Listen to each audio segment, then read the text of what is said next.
వచ్చేసి ప్రత్యూష ఆయేషా మీరా కేసెస్ గురించి మాట్లాడుతున్నాం. ఈ రెండు కేసెస్లో కూడా అతి కీలకమైన తీర్పులు ఈ వారంలోనే వచ్చాయి. ప్రత్యూష మృతి కేసులో 24 ఏళ్ల తర్వాత తుది తీర్పు వెలువడింది. ఈ కేసులో 2 ఏళ్ల జైలు శిక్షను సమర్థించింది కోర్టు.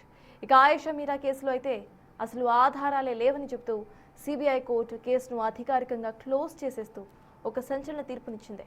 ఈ రెండు కేసులను అబ్జర్వ్ చేస్తే అసలు న్యాయ వ్యవస్థ, దర్యాప్తు సంస్థల తీరుపై అనేక అనుమానాలు, ప్రశ్నలు వ్యక్తమవుతున్నాయి. ఇప్పుడు సామాన్యులకు చివరకు జరిగేది అన్యాయమేనా అని అనిపిస్తోంది. సో దీని గురించి చర్చిద్దాం. Sir, Pratyusha and Ayesha Meera cases, ఈ రెండు కేసెస్ కూడా ఇటు దేశం మొత్తాన్ని కూడా దేశం మొత్తం కూడా ఈ కేసెస్కు సంబంధించి ఎటువంటి ఆర్డర్ వస్తోంది అంటూ కూడా వెయిట్ చేశారు. బట్ ఫైనల్లీ ఎవరూ కూడా సంతృప్తి చెందలేదు. ఒకళ్ళ కేసులో జస్ట్ 2 years జైలు శిక్ష చాలు అంటే ఇంకొక కేసు అసలు పూర్తిగా కొట్టివేసేశారు. ఎలా చూడాలి సార్?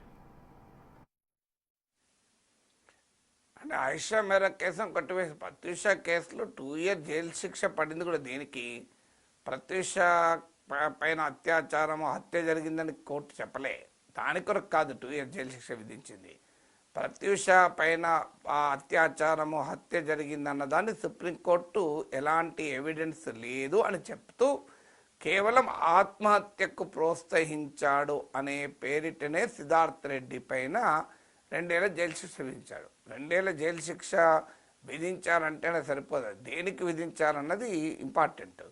ప్రత్యూష కేసులో కూడా వాళ్ళ మదర్ మొదటి నుంచి 24 ఏళ్ల వరకు నుంచి కొట్లాడుతున్నది నా బిడ్డను అన్యాయంగా చంపేశారు, అత్యాచారం చేసి అని ఆమె వాదన. సో దాన్ని సుప్రీంకోర్టు అంగీకరించలేదు. సో ఆయేషా మీరా కేసులో అయితే అసలు అంతా మిథ్య, జగన్ మిథ్య అని అంటారే. సో గజం మిథ్య, పలాయనం మిథ్య అన్నట్లుగా ఈ వ్యవహారం నడుస్తోంది. దీనికి కారణం ఏంటి అన్నప్పుడు సుప్రీంకోర్టే ప్రత్యూష కేసులో పేర్కొంది. ఇన్నేళ్ల తర్వాత ఏ ఎవిడెన్స్ ఉంటుంది రేప్ అండ్ మర్డర్ గురించి అని వ్యాఖ్యానించింది. ఇప్పుడు 24 years తర్వాత ఓ కేసు రకరకాల స్టేజ్ల్లోకి వెళ్ళి ఫైనల్గా సుప్రీంకోర్టుకు వచ్చే వరకు కోర్టులు ఏం చేస్తాయి? కోర్టు మెటీరియల్ ఎవిడెన్స్ ఆధారంగానే తీర్పులు చెప్తాయి తప్ప కోర్టులు పర్సెప్షన్ల ఆధారంగా తీర్పులు చెప్పవు. సో ప్రత్యూష కేసైనా, ఆయేషా మీరా కేసైనా కోర్టులు జడ్జిమెంట్లు are not based on public perception, they are based on hard material evidence. Not even material facts, material evidence అంటారు. ఎవిడెన్స్ ఎవరు కలెక్ట్ చేయాలి? ఇన్వెస్టిగేషన్ డిపార్ట్మెంట్ కలెక్ట్ చేయాలి, ప్రాసిక్యూషన్ కలెక్ట్ చేయాలి. సో మీకు ప్రాసిక్యూషన్ వీక్గా ఉంటే కారణాలు ఏదైనా, సో ఆ మొత్తం కేసే వీక్ అయిపోతుంది. ప్రాసిక్యూషన్ ఎందుకు వీక్గా ఉండవచ్చు? మనందరికీ తెలుసు, బలవంతులు ఎక్కడైనా ఇన్వాల్వ్ అయి ఉంటే ఏనాడో శ్రీశ్రీ అన్నాడు, బలవంతుల దుర్బల దాతిని బలహీనులు కావించారు, నరహంతలు దళాధిపతులై చరిత్రం మన ప్రసిద్ధికి ఎక్కారంటూ దేశ చరిత్ర గురించి చెప్తాడు. దేశ చరిత్ర కాదు, సమాజంలో కూడా అదే ధోరణి. బలవంతులు దుర్బలుల్ని బలహీనులు కావిస్తారు, వాళ్ళు నరహంతులై ఏలుతారు. ఇది మీకు సీనారంటే చాలా ఏళ్ల క్రితం అన్నాడు, చట్టం డబ్బున్న వారి చుట్టం, న్యాయం డబ్బున్న వారి నేస్తం అంటాడు. సో మీకు ఇవేం కొత్త కాదు మన దగ్గర. జస్టిస్ అనేది it is a prisoner of many things. అందుకే justice delayed is justice denied అన్నారు. అంటే ఆలస్యమైతే న్యాయం జరగనట్టే లెక్క. సో మీకు అందువల్ల వ్యవస్థలో ఇన్ఫ్లుయెన్షియల్ పీపుల్ గనక నిందితులైతే, సో బాధితులు గనక అసాధారణ ప్రజలైతే న్యాయం దొరకడం అంత సులభం కాదు. So the అసిమెట్రీ of the relationship between accuse and the victim అనేది నీకు న్యాయం లభిస్తుందా లేదా అన్న దానికి చాలా చాలా కీలకం. మీకు మన దగ్గర ఉండే justice system, criminal justice system ఆ అసిమెట్రీకి అనుగుణంగా వివరిస్తుంది. థియరిటికల్గా చూస్తే చట్టం ముందు అందరూ సమానులే. మన క్రిమినల్ జస్టిస్ సిస్టమ్ ప్రకారం, మన భారతీయ న్యాయ సంహిత ప్రకారం, మన ఇండియన్ పీనల్ కోడ్, భారత శిక్షా స్మృతి ప్రకారం చట్టం ముందు అందరూ సమానులే. కానీ రియాలిటీలో ఏమవుతుంది అంటే, సో చట్టం ఇన్ఫ్లుయెన్స్ గురవుతుంది, న్యాయం ఇన్ఫ్లుయెన్స్ గురవుతుంది, అనేక రకాల ఒత్తిళ్ళు ఇన్వెస్టిగేటింగ్ వ్యవస్థల పైన ఉంటుంది.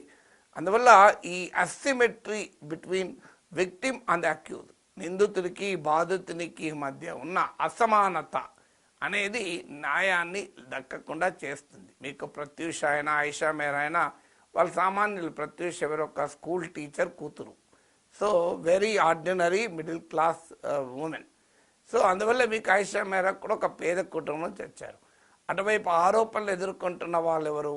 రాజకీయ పలుకుబడి కలిగిన ఆర్థికంగా బలంగా ఉన్నవాళ్ళు. ఏది నిజమో నాకు తెలియదు, కానీ ప్రాసెస్ అయితే ఈ asymmetry between the victim and accused మొదటి ఫ్యాక్టర్గా ఉంటుంది. రెండవది, మన న్యాయ వ్యవస్థ, మన జ్యూరిస్ప్రుడెన్స్ సూత్రం ఏంటంటే, ఆ దోషులు 100 మంది తప్పించుకున్నా సరే ఒక నిజాయితీ పరునికి శిక్ష పడకూడదు అనేది మన విధానం. అందుకొరకు మన వ్యవస్థలో రకరకాల అవకాశాలు ఉన్నాయి. అంటే అపీల్ చేసుకోవచ్చు, ఇప్పుడు దిగువ కోర్టు, పై కోర్టు, హైకోర్టు, సుప్రీంకోర్టు, ఇలా ఈ అపీల్ సిస్టమ్ ఉంటుంది. ఈ సిస్టమ్ ఏమవుతుంది అంటే అనేక స్టేజుల్లో ప్రాసెస్ ఇస్ ద పనిష్మెంట్గా మారిపోతుంది. నిజంగానే ఇప్పుడు బాధితులైనా ఈ ప్రాసెస్ అనుభవించాల్సిందే, నిందితులైనా ఈ ప్రాసెస్ అనుభవించాల్సిందే. ప్రాసెస్ ఇస్ ద పనిష్మెంట్గా మారిపోతుంది. సో అందువల్ల మన క్రిమినల్ జస్టిస్ సిస్టమ్ ఒక సదుద్దేశంతో, మన న్యాయ వ్యవస్థ, మన జ్యూరిస్ప్రుడెన్స్ సదుద్దేశంతో చేసింది చాలా సందర్భాల్లో ఇబ్బందిగా మారుతుంది. మూడవది, మన జస్టిస్ సిస్టమ్కున్న ఇన్ఫ్రాస్ట్రక్చరల్ డెఫిసిట్. అంటే న్యాయమూర్తుల సంఖ్య తక్కువ, న్యాయస్థానాల్లో సదుపాయాలు తక్కువ. అనేక సార్లు సుప్రీంకోర్టు చీఫ్ జస్టిస్లు కూడా ప్రభుత్వాలకు మొరపెట్టుకున్నారు. పెండెన్సీ ఆఫ్ కేసులు ఎక్కువ, లక్షల కోట్లు, దాదాపు దేశం మొత్తం మీద దిగువ కోర్టు నుంచి సుప్రీంకోర్టు వరకు నాకు గుర్తున్నంత వరకు 3 కోట్ల కేసులు పెండింగ్లు ఉన్నాయి, 3 crore కేసెస్. సో అవి ఎప్పుడు తేలవు. అందువల్ల నీకు హై పొలిటికల్ విజిబిలిటీ ఉండి పబ్లిసిటీ ఉన్న కేసులే మనకు చర్చకు వస్తాయి. అర్నబ్ గోస్వామిని అరెస్ట్ చేస్తే ఆ కేసు సుప్రీంకోర్టు 24 గంటల్లో విచారణకు చేపట్టి అర్నబ్ గోస్వామి రైట్ టు లిబర్టీని ఎలా హరిస్తారు అని కేసు వచ్చింది. అదే మైగ్రెంట్ లేబరు రోడ్ల మీద నడుచుకుంటూ చచ్చిపోతున్న, ఆకలితో పొట్టచేట పట్టుకుని దీనావస్థలో ఉన్న వారాలు పట్టింది వాళ్ళ గురించి ఆలోచించడానికి. అందువల్ల మీకు పొలిటికల్ విజిబిలిటీ, హై విజిబిలిటీ ఉన్న కేసులు చాలా ముందుకు వస్తాయి. సమాజం కూడా వాటి వైపే ఉంటుంది.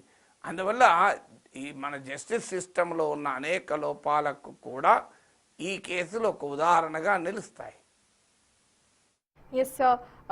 సో సార్, ప్రెసెంట్ ఈ 2 కేసెస్లో కూడా ఇచ్చిన స్టేట్మెంట్స్ ఏవైతే, తీర్పులు ఏవైతే ఉన్నాయో, వీటి తర్వాత సామాన్యులు ఇంకా జస్టిస్ను ఎలా చూస్తారు అని అనుకోవచ్చు? అంటే వాళ్ళ మీద ఎటువంటి ఇంపాక్ట్ ఈ 2 ఆర్డర్స్ కూడా తెస్తాయి అనుకోవాలి సార్? అంటే నిరాశావాదం ఎప్పుడూ మంచిది కాదు. ఏది సమాజంలో అబ్సల్యూట్ మైండ్ సెట్తో ఆలోచించకూడదు. దీని కొరకు నిరంతరం ఫైట్ చేయాల్సిందే. జ్యుడిషియల్ రిఫార్మ్స్ కొరకు, లీగల్ రిఫార్మ్స్ కొరకు, న్యాయాన్ని సామాన్యుడికి చేరువ చేసేందుకు ఇదొక ప్రయత్నం నిరంతరం జరగాల్సిందే. దట్ డజంట్ మీన్ ఏమీ జరగలేదు అని అనుకోవాల్సిన అవసరం లేదు. సో బట్ సమాజంలో ప్రజల చైతన్యం ద్వారా మాత్రమే ఈ మార్పులు చేయొచ్చు. కానీ డెఫినెట్గా మీకు జస్టిస్ తీరనే చాలా ఆలస్యమైనప్పుడు, సామాన్యుడికి న్యాయం జరిగినప్పుడు సమాజంలో న్యాయ వ్యవస్థ పైన ఆ కాన్ఫిడెన్స్, ఆ విశ్వాసము ఏంటి అనేది వస్తుంది. సో మీకు మనమే ఉన్నామనుకోండి, ఇప్పుడు నా అనుభవమే చెప్తాను, నా చిన్న అనుభవమే. నన్ను వీళ్ళు ఈ సోషల్ మీడియాలో ట్రోల్ చేస్తుంటారు. నిజంగా ట్రోల్ చేసినప్పుడు ఇప్పటికి ఒక 2 కేసులు పెట్టాను. 2 కేసులు కూడా ఏమీ తేలలేదు. ఒక కేసు పెట్టి 7 ఏళ్ళు అయింది, ఇంకో కేసు పెట్టి 3 ఏళ్ళు అయింది.